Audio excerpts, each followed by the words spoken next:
everyone, welcome back. Welcome back to the Stash Dive collaboration hosted by Poetspice. We post on the third Friday of every month at 10 a.m. Eastern Standard Time. So, what the Stash Dive is you're supposed to use things you haven't used in 6 months or longer or never used, but you got. And full confession, I have a lot of things that I thought that I was interested in. For example, I thought I was going to buy a lot of fabric and do a lot of sewing and making all kinds of stuff. Yarn, beads, paper, all that stuff.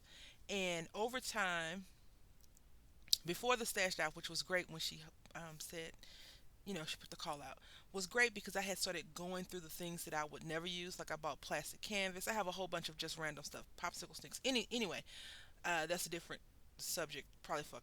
I need to couch that, right? I lived in Connecticut and they had a fabric store that they sold yarn fabric $1.99 per yard, and for $2 you can get some pretty decent quality. I don't particularly think this particular fabric is from there, but it's a decent size, and I had to get it. I usually buy fabric from Joann Fabrics when it's on sale because in my head one day I'm going to make a quilt or do something with it. So I have this fabric, and I bought this from, like, I go to like craft craft stores locally, and this is definitely someone's pillowcase or some type of curtain that they've taken apart, cut it in half, and I was like, yes, I can use this fabric for my crafting. And so over time, I've realized that I'm much more into a lot of things versus not a lot of things. So I'm okay with that, but storage, right? Storage. Anyway, tangent. I pulled out a few things that I want to share with you. The fabric is what I use, these two fabrics. And then I bought these flowers a while back, 2016, I believe. These are old. This is when Dollar Tree was actually $1 plus tax, not $1.25 plus tax. But anyway, that's a different subject as well. So I bought a lot of these because I wanted to take the flowers off and make other things, and that's what I have done. And I use my circle punch, and I have made a few flowers.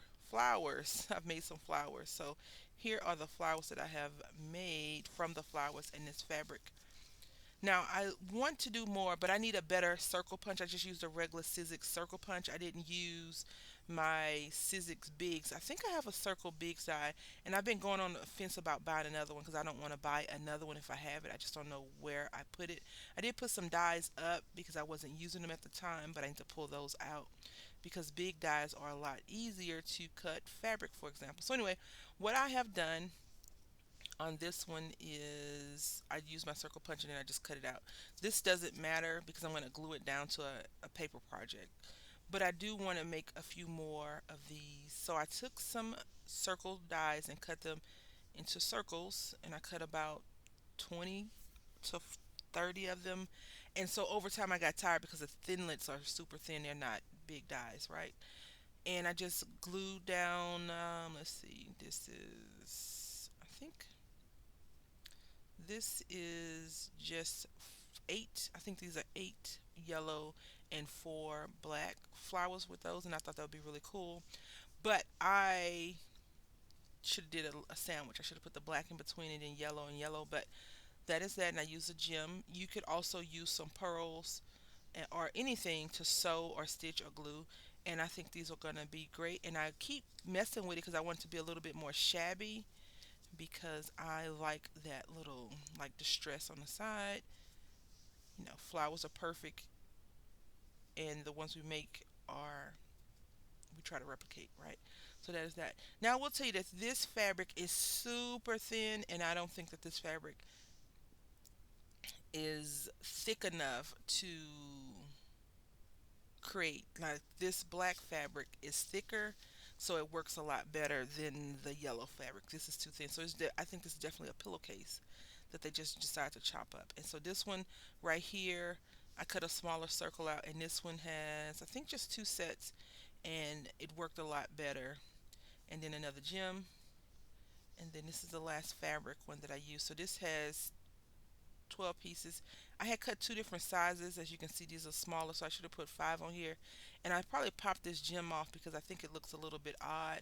But I am going to do a little bit of roughing it up just to manhandle the flower a little bit because it can go flat, so you got to, fluff them up. And then the flowers that I converted are here. And these. Now you really don't need anything in the center, but crafters want to look inside and see what's there. And then you get a heart. And then we have this one, which I love these colors.